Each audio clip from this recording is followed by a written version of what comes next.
시청자 여러분 안녕하십니까. 이슈 토크 팡입니다. 6.3 지방선거가 모두 마무리됐습니다. 이번 선거를 통해 많은 변화를 예고하고 있습니다. 오늘 이 시간엔 이번 선거를 정리하고 분석해 보도록 하겠습니다. 윤철수 헤드라인 제주 대표 기자, 부남철 3다일보 편집국장입니다. 안녕하십니까. 안녕하십니까. 오늘 좋은 토론 부탁드리겠습니다. 먼저 제주도지사 선거를 살펴보겠습니다. 더불어민주당 위성곤 후보가 63.1%로 당선됐습니다. 모든 읍면동에서 1위를 차지했고 역대 최다 득표수, 역대 최다 득표율을 기록했습니다. 국민의힘 문성유 후보는 33.6%를 보였습니다. 이번 개표 결과 어떻게 보셨습니까? 득표율만 놓고 본다면 위성곤 후보의 그 완승을 넘어서 압승 아닌가 좀 생각을 합니다. 네. 과거 역대 도지사 그 선거의 그 득표율 그 기록을 보면 2014년 원희룡 지사와 신구범 지사가 네. 이렇게 경합을 했을 때 원 지사가 59.9%로 좀 역대 최고의 득표율을 기록했었는데 이번 위성곤 후보의 그 득표율은 종전 최고 기록을 뛰어넘는 수준이다. 또 역대 선거 중에서는 처음으로 60%대 득표를 올렸다는 데 대해서 굉장히 좀 의미 있게 좀 평가할 수 있겠습니다. 물론 뭐 위성곤 후보 진영에서는 마지막 여론조사의 결과가 63%였기 때문에 네.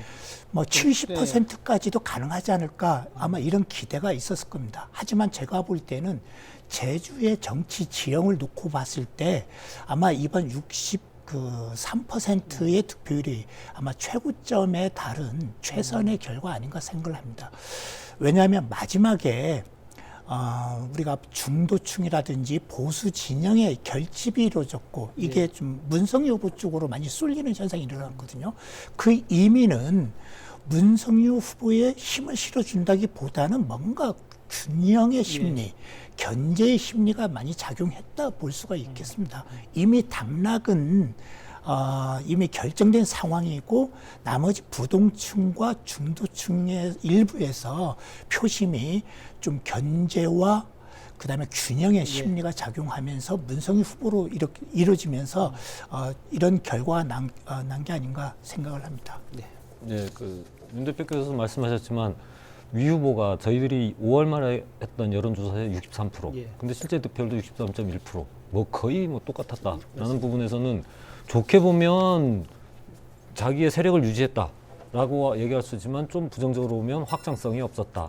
그랬을 때 중도 보수 내지는 무당층을 끌어들이는 유인은 약했다라고 분석을 할 수 있지만 그래도 63% 특히 성산읍 동부 지역 쪽에서 과반수를 넘는 57.8%라는 득표율을 기록했다는 점에서는 도민들이 이제는 그 갈등, 제주의 최대 현안인 갈등 문제들을 빨리 해결하고 민생의 안정을 기해달라라는 심리를 이런 득표율로 보여준 게 아닌가라고 생각하는데 이런 득표율이 오 지사한테는 득이 될 수도 있지만 또 무거운 짐이 될 수도 있다. 이제 빨리 경기 회복을 시켜놔야 되고 뭐 3천억 추경을 얘기했지만 그게 과연 어떻게 될지는 이제 지켜봐야겠습니다만은 그런 민생 회복 그다음에 갈등 현안 조정 등에 대해서 위성곤 후보가 나머지 35%의 정도의 도민들의 이견을 어떻게 반영해 갈 것이냐, 어떻게 도정을 이끌어 갈 것이냐는 또 하나의 무거운 짐이 될 수도 있다. 그렇게 생각을 합니다.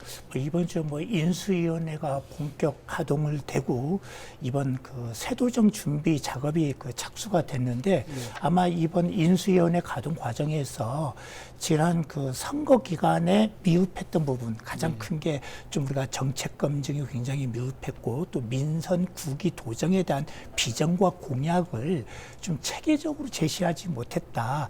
나열식으로 여러 가지 건수로는 발표를 했지만 이게 하나의 그 조합적인 그 연결적으로 이렇게 도민들에게 안정적으로 제시해 주지는 못했다라는 이런 평가가 나오고 있는데 아마 인수위 과정에서 아마 과제가 이번 그 민선 구기 그 도정의 그 공약을 조속히 정리함으로써 도민들에게 좀 비전을 좀 제시해 줘야 될 이런 좀 막중한 좀 책임이 부여된 거 아닌가 생각을 합니다. 위성군 당선인은 이번 선거를 통해 민선 8기의 주요 정책을 비판하고 지적했습니다. 대표적인 게 BRT 정책, 칭다오 노선, 15분 도시 등입니다. 민선 9기에서의 많은 변화를 예고하고 있습니다. 어떻게 예상하고 있습니까? 일단 많은 변화가 있을 겁니다. 지금 현재 민선 8기 도정과 그 9기 도정의 그 공약을 이렇게 비교해 볼 때 핵심 정책에 있어서 수정이 불가피하다. 그래서 공직사회도 많은 좀 혼란도 있고 또 혼돈도 겪게 되는 그 과정이 있지 않을까 좀 생각을 합니다. 저는 뭐 첫 번째로 그 섬식정류장, 그 BRT 체계에 대해서 말씀드리고 싶은데 위성군 그 당선인은 그 선거 기간에 BRT 체계에 대해서는 전면 재수정과 폐지를 얘기했거든요. 그렇기 때문에 이번 대중교통 체계가 어떻게 새롭게 이렇게 좀 제시될지가 이렇게 주목되고 있는데 저는 좀 한 템포 이번 6월 한 달간 좀 한번 좀 진중하게 한번 검토하는 시간을 좀 가져볼 필요가 있지 않은가. 이미 답을 정해서 전면 재검토와 폐지라는 답을 정해놓고 이렇게 갈 때는 자칫 대중교통 체계 정책이 도돌이표가 될 수도 있다.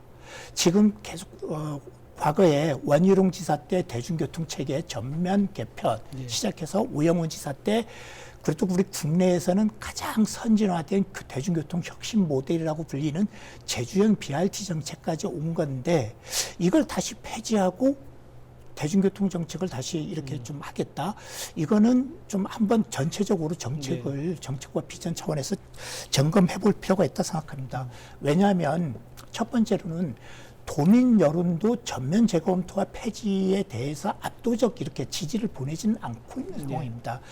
지난 저희 언론 4사에서 마지막 여론조사에서 이렇게 놓고 봤지만 현재 BRT 체계를 계속 운영해야 되는가 아니면 중단해야 되는가 이렇게 물었더니 찬반이 팽팽했습니다. 이 결과만 놓고 볼 때는 도민들이 어느 한쪽에 쏠리고 있지 않다. 더욱이 그 여론조사 결과를 좀 세부적으로 놓고 본다면 20대와 10대의 그 대중교통 이용 세대에서는 현재 BRT 체계를 계속 운영했으면 한다는 그런 의견이 높고 50대와 60대와 같이 자가용 운전이 많은 세대에서는 중단했으면 하는 의견이 높거든요. 그럼 위성군 당선인은 왜 전면 대검토를 했을까? 그 이유를 봤더니 현재 뭐 양문형 버스는 좌석이 부족하다. 그리고 교통이 혼잡하다. 그다음에 이용에 불편한 문제가 있다. 또 예산이 과다하다. 이런 이유를 들고 있거든요. 이 중에서 교통 혼잡이라든지 이런 문제들은 자가용 세대 중심, 자가용 운전자 관점에서 바라볼 때는 그거거든요. 버스 운전자 버스 이용자 중심으로 놓고 볼 때는 교통 혼잡에 대해서는 사실 체감도가 상대적으로 떨어지는 상황입니다. 자, 이런 점도 감안할 필요가 있고요. 하나만 더 이렇게 말씀드린다면 제주형 BRT 체계가 국토교통부의 심의를 거쳐서 예산 지원까지 확정된 사업이거든요. 그래서 2024년에 이 사업이 국토교통부로부터 승인이 이루어졌고 2025년부터 국비 50% 지원받고 추진되는 사업인데 이걸 중단하고 또 새로운 대중교통 체계를 이렇게 한다. 전면적으로 그것도 개편한다. 저는 조금 약간 부정적으로 생각합니다. 어쩌면 이걸 수정 보완하는 형태가 더 바람직하지 않을까 생각을 합니다. 네, 뭐 정책 패러다임에 전환은 있겠지만 위성군 당선인이 이제는 그 경선 과정 그리고 선거 과정에서는 강한 이제 공약으로서 드라이브를 걸기 위해서 내세웠겠지만 이제 당선이 된 이후에는 실용주의적 입장을 취할 수밖에 없다. 그 과정에서 하나 고려해야 될 것은 오영훈 도정이 다른 당이 아닌 같은 당내에서 그리고 선거 과정에서 또 연대를 했었기 때문에 무조건적인 정책의 폐지보다는 도민 불편들을 아까 윤 대표께서 지적하신 대로 도민 불편들을 초래한 결함들을 수정해 나가는 그러한 방향으로 가지 않을 것이냐 그렇게 생각을 하고 있기 때문에 이제 인수위가 이제 정책을 검토하는 과정에서 그동안의 예산과 인프라가 투입된 부분에서 매몰 비용을 고려 안 할 수는 없거든요. 그러면 그런 걸 고려하고 도민의 불편과 혼란을 최소화하는 출구 전략을 정교하게 짜야 된다. 그렇게 말씀을 드리고 싶습니다. 하나 그다음에 칭다오 항로 같은 경우에도 지금 전면 재검토와 폐지를 이렇게 얘기했는데 물론 그 칭다오 항로를 폐지한다는 그 의미가 이제는 항로 자체를 아예 이제는 없었던 걸로 해서 이거 무산시키고 새로운 항로를 검토하겠다는 것인지 아니면 일시적 중단을 의미하는 것인지는 아직 그 당선인으로부터 정확한 설명이 아직은 없는 상황인데 이 부분도 여러 가지 측면에서 검토해 볼 필요는 있습니다. 첫 번째로 우영훈 도정에서 이걸 개설할 때는 일단 물류비 절감 측면, 제주의 그 수출업체들이 물류비를 절감시키고 또 수출국으로의 그 이동 시간을 최대한 좀 단축시킨다. 그동안은 다른 지역을 경유해서 갔지만 이제는 직항 노선을 감으로써 굉장히 좀 단축시킬 수 있다. 이런 이점들 여러 가지 그 이점 때문에 그 직항로를 이렇게 개설하게 된 거거든요. 물론 여기가 타당성은 있다 치더라도 지금 문제가 발생한 게 지금 물동량을 확보하지 못해서 손실이 갈수록 커지고 있다. 이 문제를 어떻게 할 것이냐. 그러면은 이 부분에 대해서 일단 저는 위성군 당선인이 한번 이번 7월까지 갈 필요도 없이 6월에 인수 시절에 모든 자료를 전부 한번 분석을 한번 해볼 필요 있다고 생각합니다. 물동량 확보한다면 최대치가 어느 정도 되는지, 수지 타산이 과연 맞을지, 또 적자를 최소화시킬 수 있는지, 이게 이익인지 아니면 우리가 3년 계약했는데 제주도와 중국 선사 측에 3년 계약했는데 중도 포기하면서 위약금을 무는 게 오히려 더 이익인지 한번 냉정하게 비교해 볼 필요가 있다. 이렇게 좀 생각을 하고요. 그다음에 도민들은 또 어떻게 생각하는지, 또 도내 수출 기업들은 어떻게 생각하는지 한번 의견을 조금 더 좀 들어볼 필요가 있지 않을까 생각을 합니다. 이 칭다오 관련해서는 도에서 이제 당선인에게 정확한 정보를 제공해 줘야 된다. 지난번에 저희들 이 프로그램에서 저희들은 도민들에게도 정보를 공개하라고 했지만 그에 앞서서 우선은 당선인에게 정확한 정보를 제공해서 그 사이에 만약에 제주 도내 기업들과 수출 물량을 확보한 게 있다면 수도 있고, 만약 그거를 또 취소해 버린다면 또 문제가 생길 수 있기 때문에 정확한 데이터를 제공을 하고 제주도가 떠안고 갈 수 있는 부분이냐 없는 부분이냐를 판단할 수 있는 정확한 데이터를 줘야 되는데 도에서 그 데이터를 제공할지 하겠죠, 당선인이니까. 그런데 과정에서 그런데 그런 데이터를 마련해 놨는지는 궁금합니다. 마련하고 있지 않을까. 각 부서별로 지금 인수위원회 여러 자료 준비하고 있다 하더라고요. 제주 최대 현안 제2공항, 이 민선 9기에서는 뭔가 결론을 내야 한다라는 압박감이 그 어느 때보다 크지 않을까 싶습니다. 잘 풀어갈까요? 어떻습니까? 일단 그 여론조사에서도 나타난 것처럼 70% 이상이 주민투표를 통해서 조속히 결론을 내려야 한다는 그런 의견이 많거든요. 일단 주민투표에 찬성하냐 반대하냐 이것에 대한 질문이었는데 그 찬성이 그 70% 이상이 됐다라는 건 빨리 결론을 내려야 된다라는 아마 도민들의 열망이 담겨져 있는 것 아닌가 생각합니다. 위성군 당선인이 제2공항 문제에 대해서는 조건부 찬성이라고 하는데 일단 기본적으로는 찬성입니다. 다만 안전성, 환경 문제가 정확하게 검증이 되고 도민 의견, 그 도민이 결정하는 방법으로 해서 추진하겠다라는 거거든요. 다만 여기서 문제가 되는 게 앞으로 도민 결정이라는 게 어떤 방법으로 할 것이냐 이것에 대해서 위성군 당선이 정확하게 답은 내놓지 않았습니다. 공론조사 방법도 있고 주민투표 방법도 있다고 이렇게 답을 했고요.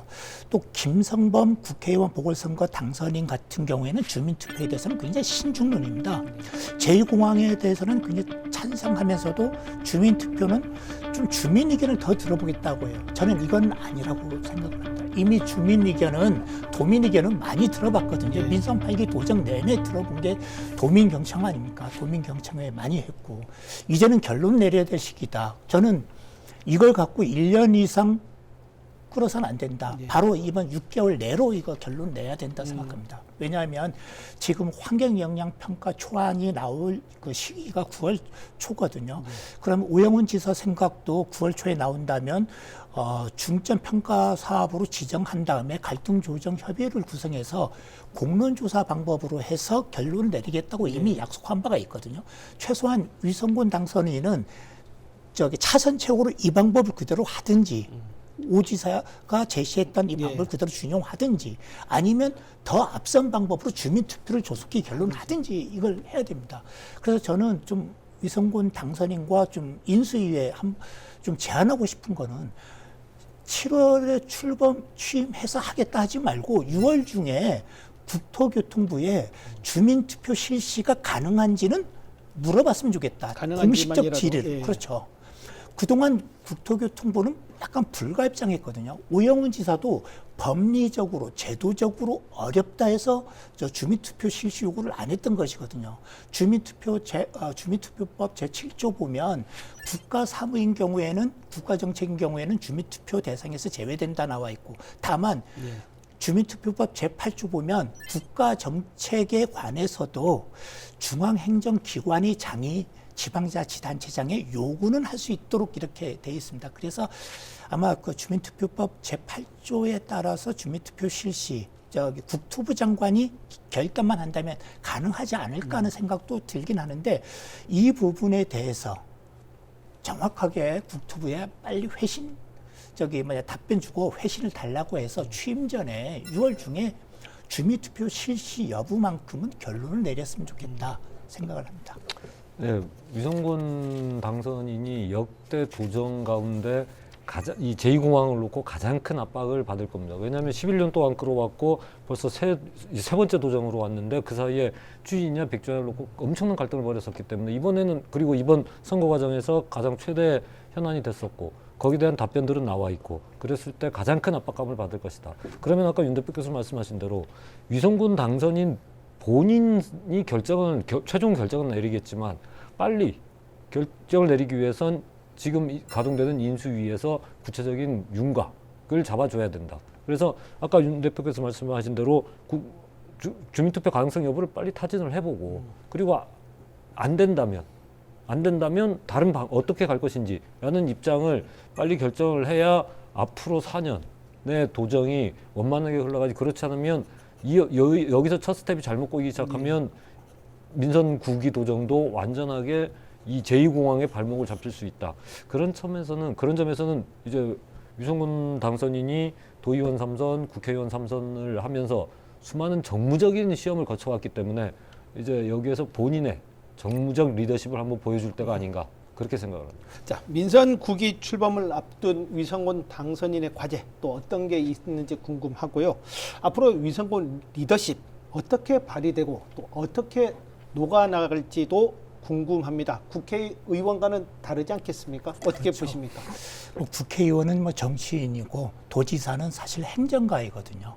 역대 그 도지사 중에 행정가는 우금민 지사, 신구범 지사, 김태환 지사는 행정가 영역이었고 원희룡 지사와 오영훈 지사는 정치인 영역이었거든요. 이번에 아마 정치인 영역에서 세 번째로 위성군 그 당선인이 취임을 하게 되는데 저는 굉장히 무거운 책임을 아마 부여받을 거라고 생각합니다. 왜냐하면 앞선 정치인 도지사 2명이 사실 마지막 평가는 너무 안 좋았거든요. 출범은 창대했는데 임기 말은 항상 혹평이 쏟아졌다라고 이렇게 봅니다. 현재 그 오영훈 지사가 현직이기 때문에 뭐 이런 말씀 드리기가 좀 그렇습니다만 작년부터 사실 굉장히 같은 당 소속 일각에서부터 도정에 대한 비판적 입장이 굉장히 많이 쏟아졌거든요. 이것 때문에 아마 경선에도 상당히 많이 영향을 미쳤을 겁니다. 그런 점을 감안할 때 위성군 당선인도 이번 좀 잘 생각해야 될 점이 저는 핵심 키워드는 소통이라고 생각합니다.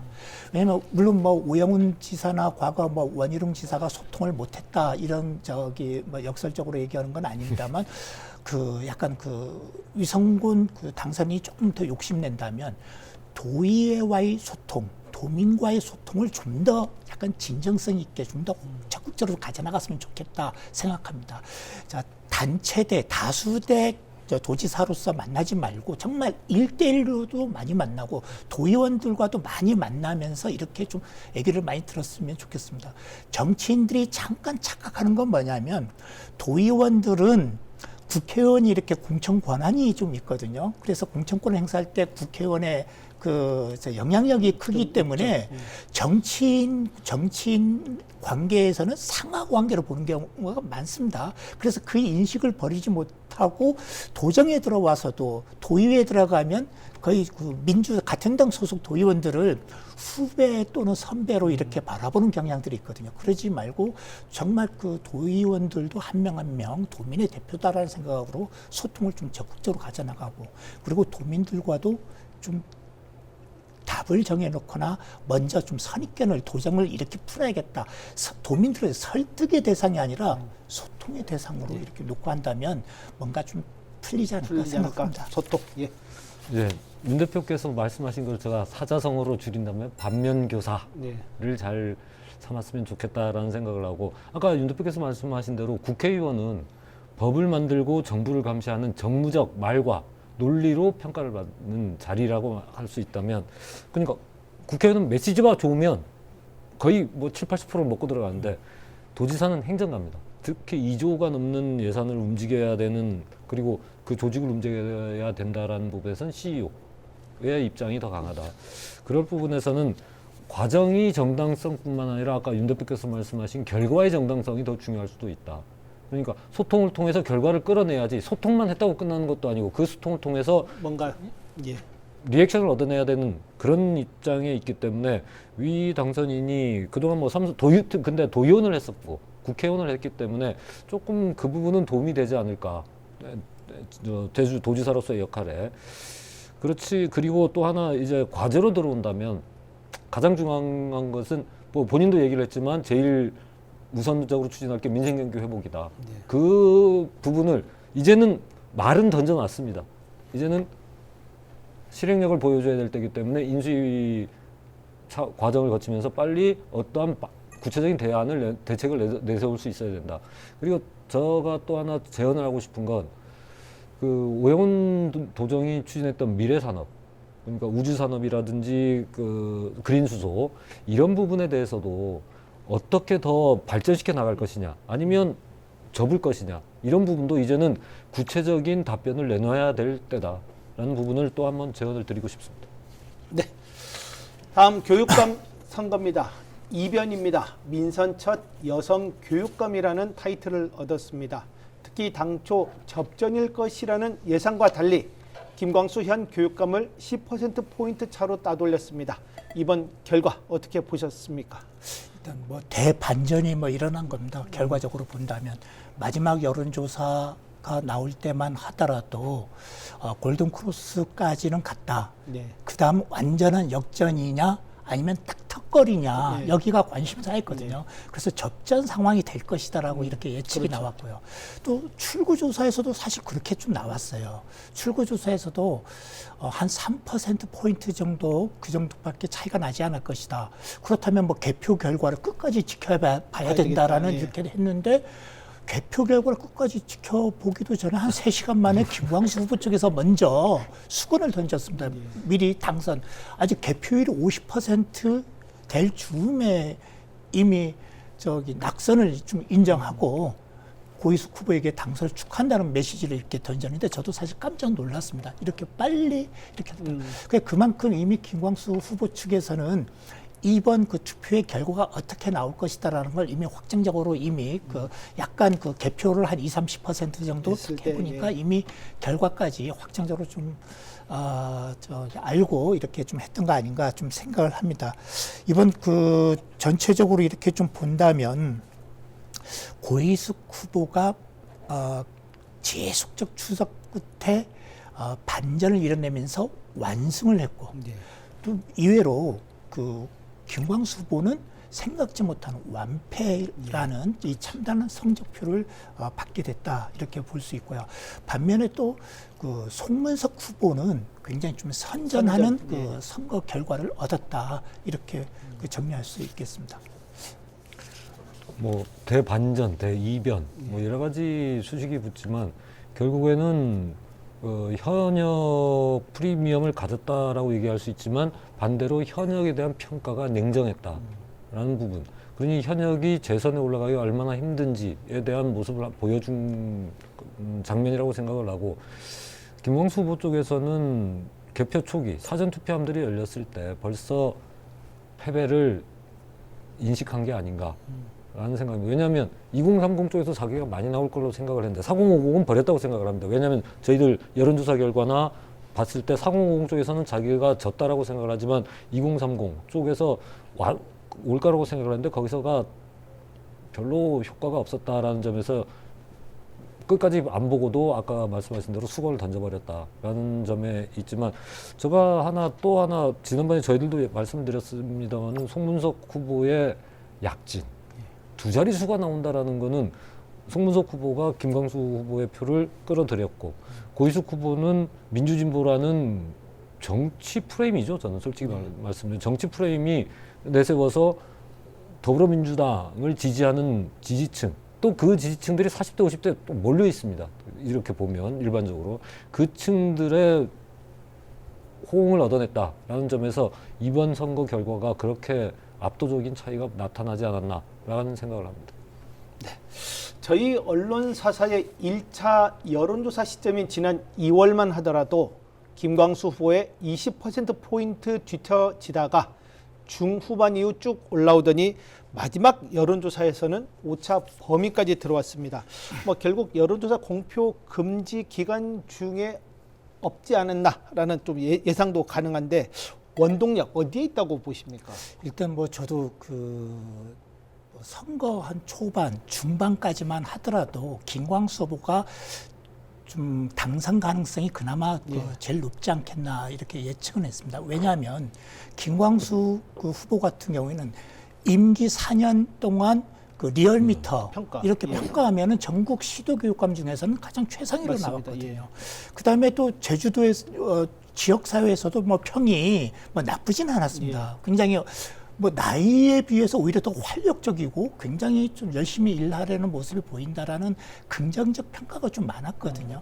근데 막상 선거 전에 딱 시작되니까 뭔가 일단 일단들이 생겨나기 시작합니다. 자그마한 변수가 큰 대세를 흔들 정도의 변수가 생겼는데 저는 일단 선거 막판의 변수는 20%에 달랬던 부동층의 향배가 어떻게 될 것인가. 그다음에 두 번째는 중도층의 표심은 어디로 향할 것인가.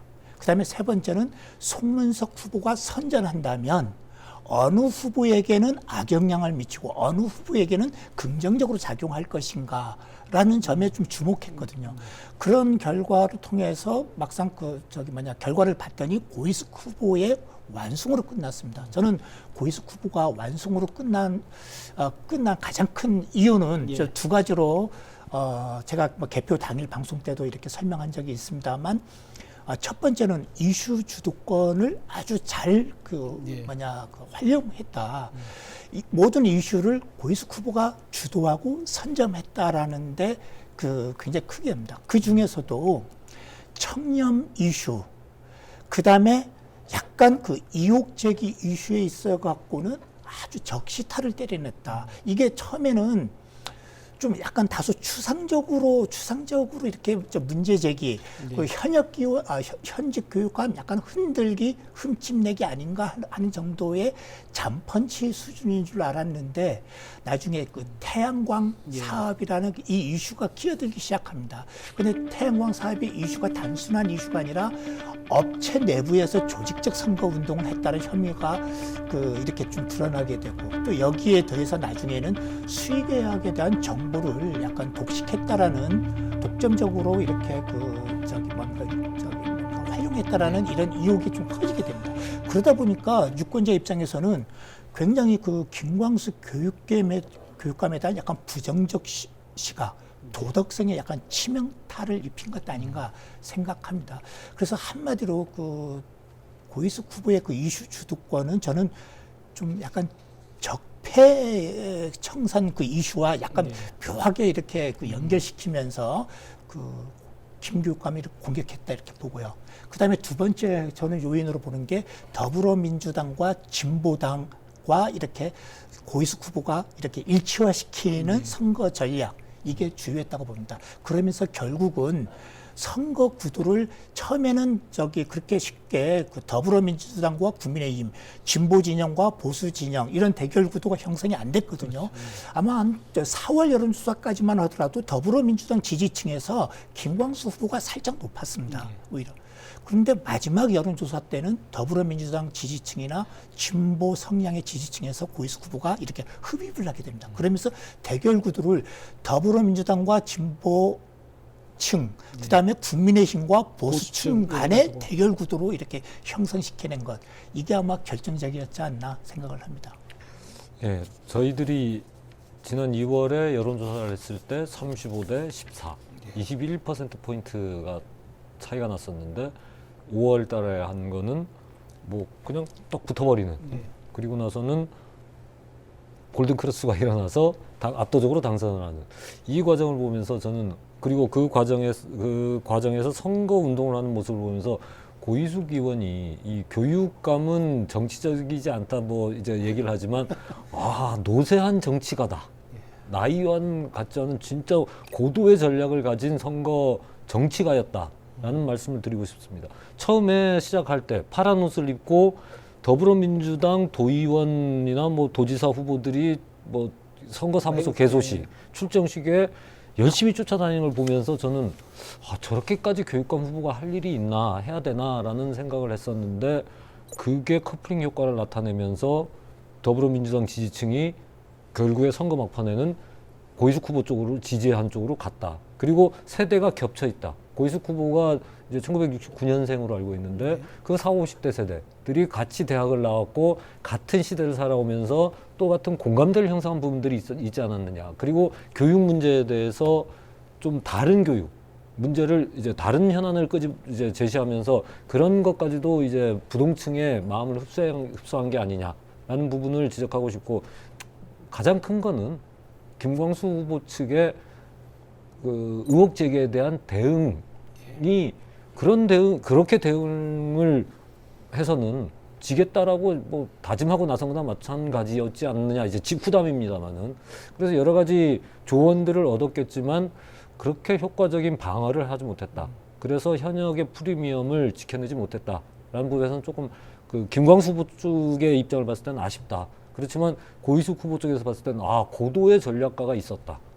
진짜 그렇게 평가를 하고 싶습니다. 저도 뭐 그렇게 봅니다. 김광수 교육감이 지난 4년의 그 성적표에 대한 심판을 받았다기보다는 선거 전략상의 실패다 이렇게 봅니다. 왜냐하면 우리가 이슈라는 게 의제 아젠다 세팅이다 이렇게 하면 그 이론적으로도 그렇게 설명합니다. 미디어에서 반복적으로 보도를 해야 된다. 또는 강조해서 보도해야 유권자들도 그걸 중요한 이슈로 받아들인다. 그렇다면 고희숙 후보는 태양광 이슈라든지 청년 이슈를 굉장히 지속적으로 거의 뭐 석 달 가까이 반복적으로 매일 이렇게 공세를 퍼부읍니다.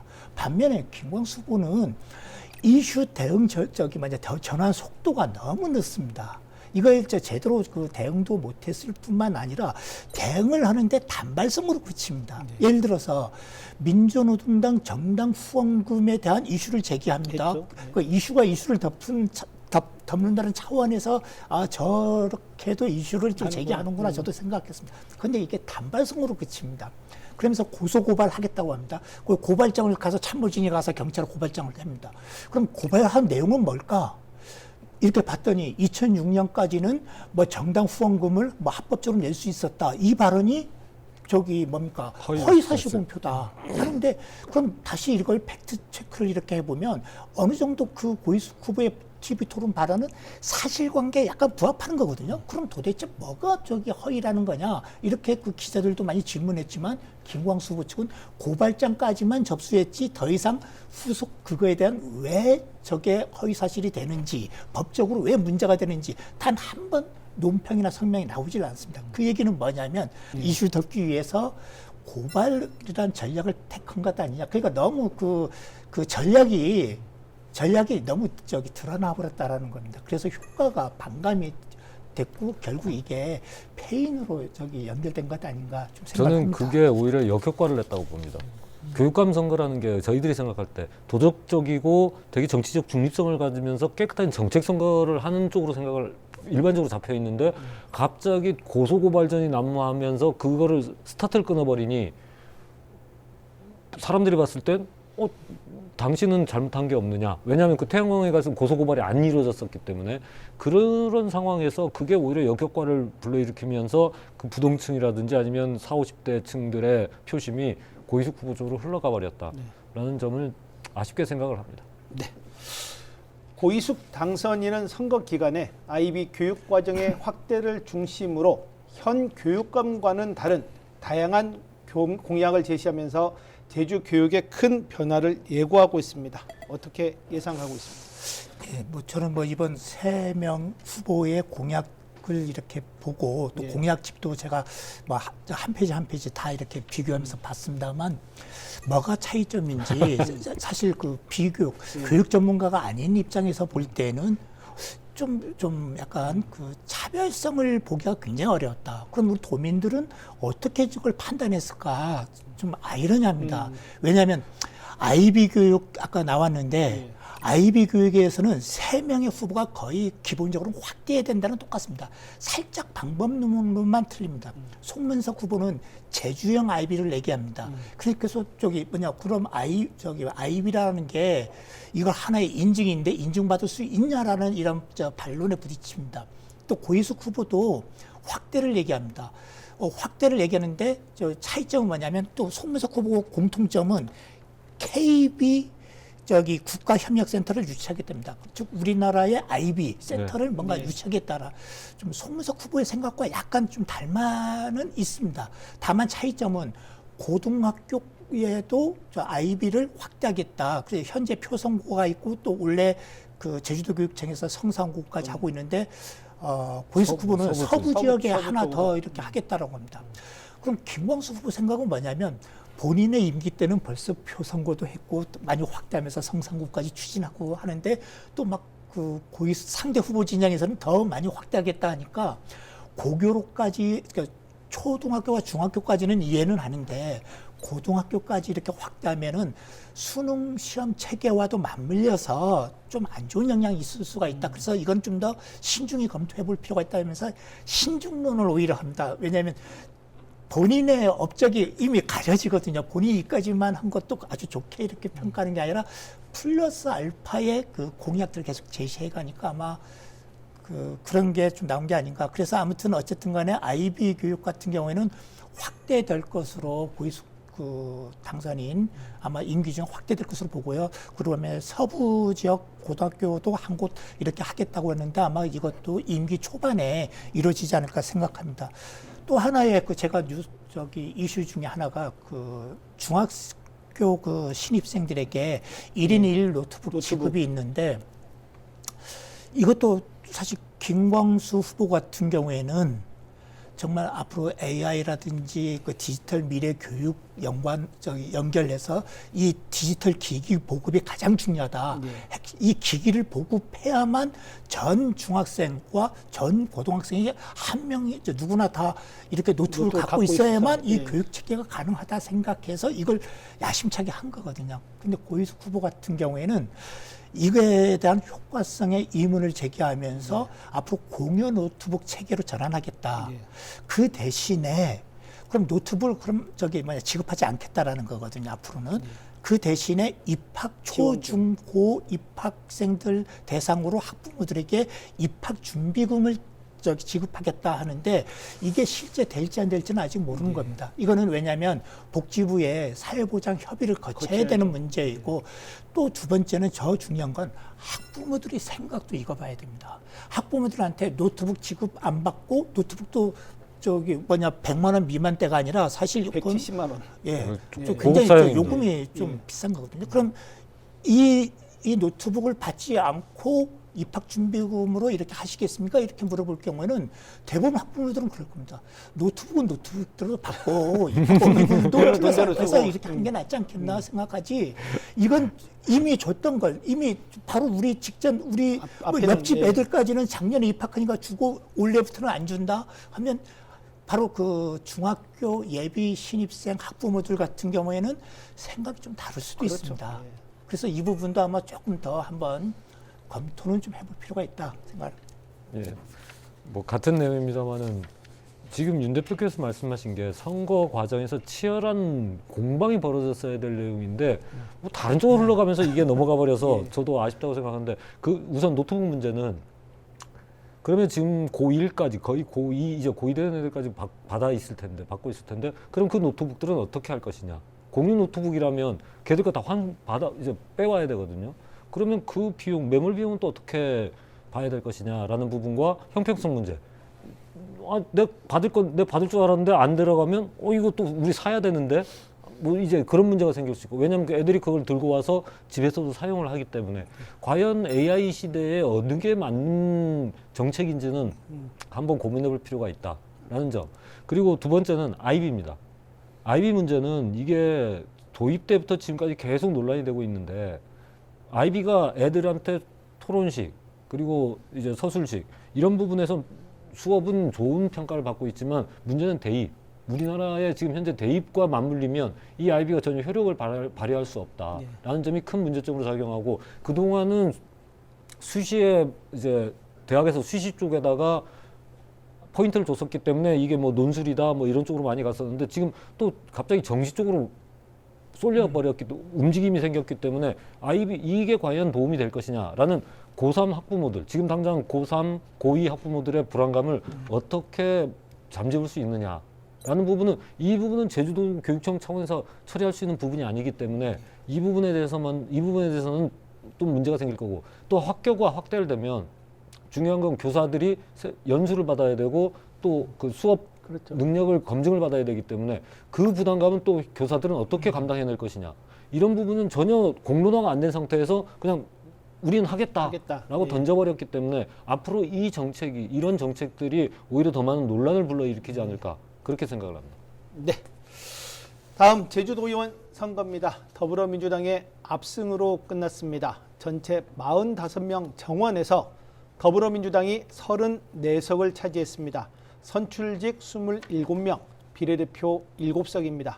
현재 12대 제주도의회 더불어민주당 의원 수보다 무려 8명 늘어나게 됐습니다.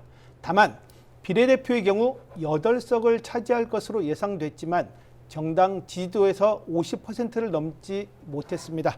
이번 민주당 선거 결과 어떻게 보셨습니까?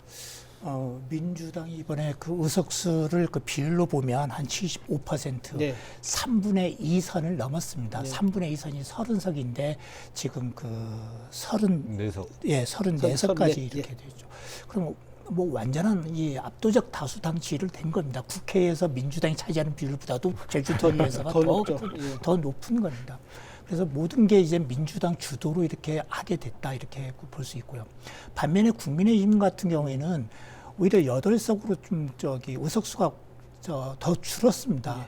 전체적인 의원 정수는 늘었음에도 의석수는 줄어들므로 인해서 어쩌면 소수당 지위로 이렇게 전락해버렸다 이렇게 좀 볼 수 있겠습니다. 그다음에 이번에 그 개표 결과 그 의석수 변화를 중심으로 해서 제9대 원구성을 이렇게 본다면 원내 교섭단체가 4석 이상 이렇게 가능하도록 되어 있거든요. 그러면 당연히 그 더불어민주당과 국민의힘은 원내 교섭단체가 이렇게 되고요. 그다음에 제3지대가 없어졌다라는 겁니다.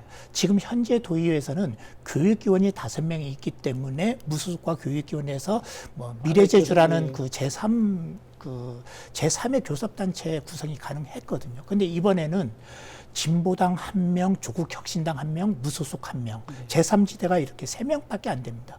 뭐 어디 2명을 어디 가서 빌려올 수 없고, 1명을 뭐 국회 같으면 뭐 전략적으로 그럴 경우도 있습니다만 지금 도의회에서는 뭐 딱히 뭐 그럴 필요도 없거든요. 네. 그렇기 때문에 이제는 그 양당 중심의 교섭단체로 이제 도의회가 이제 운영하게 됐다. 바로 12대 도의회까지는 그 3개 교섭단체 중심으로 이렇게 협의가 이렇게 됐는데 이제는 양당 중심으로 협의가 바뀌게 됐다라고 이렇게 됩니다.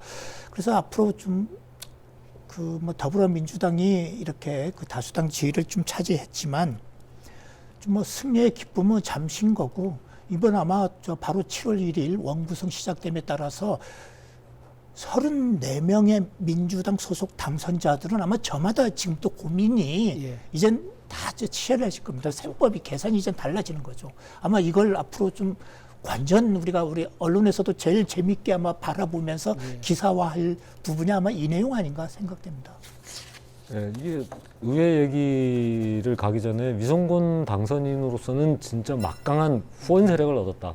뭐 같은 당이 거대 여당이 됐고 그것도 75%를 넘어서는 의회를 차지했다라는 점에서는 이제 위성군 당선인은 조금 마음이 든든하겠지만 제가 봤을 때 민주당 제주도당 또는 민주당 중앙당, 민주당 차원에서 봤을 때는 비례대표 정당 득표율이 50%를 넘지 못했다라는 점을 뼈아프게 생각을 해야 될 겁니다. 그냥 좀 이게 그분한테는 죄송한데 민주당 비례대표 8번은 당선이 될 걸로 생각을 했던 분이 이번 결과로 떨어져 7번까지만 되면서 떨어져 그분은 얼마나 속이 쓰리겠습니까마는 그분보다 더 속쓰린 사람들은 더 속쓰리게 반성을 해야 될 사람들은 민주당 관계자들이다. 왜 이런 게 나왔을까? 그거를 단지 도민들이 견제십니다 이렇게 얘기할 게 아니라 자기들이 무엇을 잘못했는지 특히 도의원 경선 과정 그리고 선거 운동 과정 비례대표 선출 과정 경력, 등등에서 예. 저희들이 제기했던 이런 문제를 제대로 걸러내지 못했기 때문에 오히려 이런 결과를 낳은 게 아니냐 그런 부분에 대해서는 오히려 거대 여당이 됐다라는데 죽을 게 아니라 도민들이 유권자들이 우리한테 엄중한 경고장을 날리고 있다라는 점을 인식을 하고 있을 거라고 생각을 하지만 만약에 인식을 못 하고 있다면 빨리 인식을 해야 다음 선거에서 좋은 결과가 있을 거라고 생각을 합니다. 그리고 아까 위성군 당선인이 더불어민주당 34석이니까 기뻐할까? 저는 좀 반신반의합니다. 왜냐하면 민선 8기 도정 오영훈 지사는 뭐 더불어민주당 다수당 아니었습니까? 다수당이었음에도 불구하고 이회와의 협력 관계는 또 다른 차원이었다. 굉장히 좀 어렵다. 왜냐하면 도의원 한 명 한 명이 다 독립적 객체이고 독립적 기관의 성격을 띠거든요. 그래서 도지사는 45명의 도의회를 대할 때는 한 개의 기관이 아니라 45개의 기관을 대응해야 되는 것처럼 굉장히 진중해야 된다.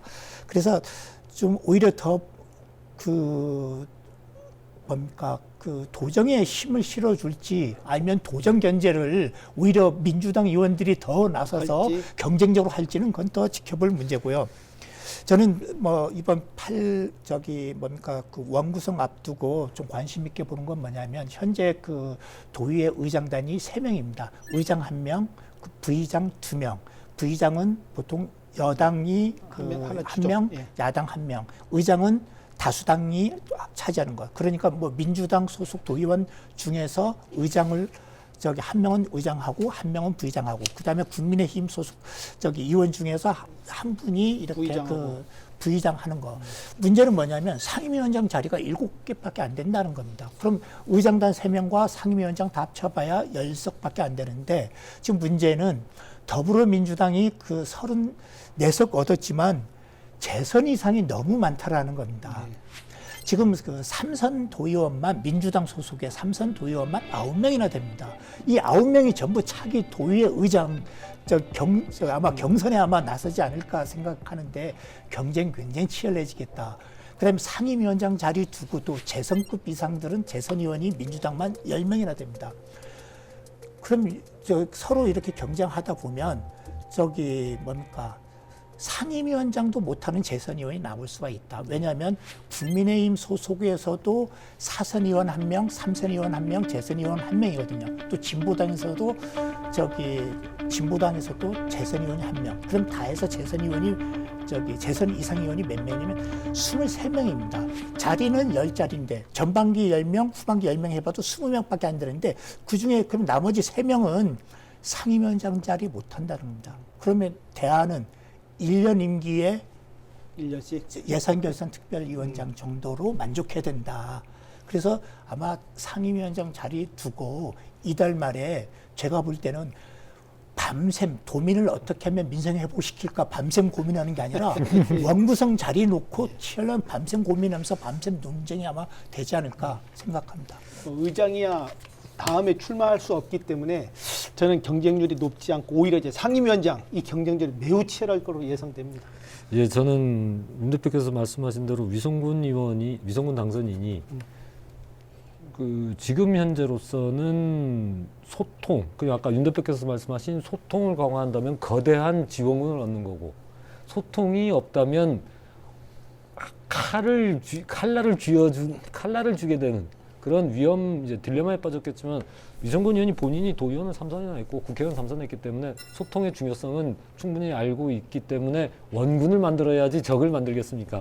뭐 그런 생각이고, 의장 문제는 제가 알기로는 지난 8일에도 민주당 3선 이상들이 점심을 같이 한 걸로 알고 있는데 벌써 이제 의장을 놓고 조율이 들어갔는데, 여기에서 이제 관심이 가는 건 자기들 내부 이제 도의원들까지도 있지만 이게 자기들만의 문제가 아니라 국회의원 그다음에 현역 이제 도지사 이제 개파 간에 이제 문제가 발생할 수 있기 때문에 그 조정을 과연 어떻게 할 것이냐. 그리고 지금 보통 거의 3선 대부분이 제주시 쪽에 몰려 있거든요. 이제 서귀포시는 몇 명이 없기 때문에 과연 위성군 당선인이 또 어떤 생각을 할 것이냐. 이제 뭐 이제는 아니지만 직전까지 서귀포시 당협위원장을 했었고, 또 이제 그 동문인 김성범 당선인이 당협위원장을 맡기 때문에 서귀포시 도의원들의 의견 조율을 또 어떻게 해낼 것이냐.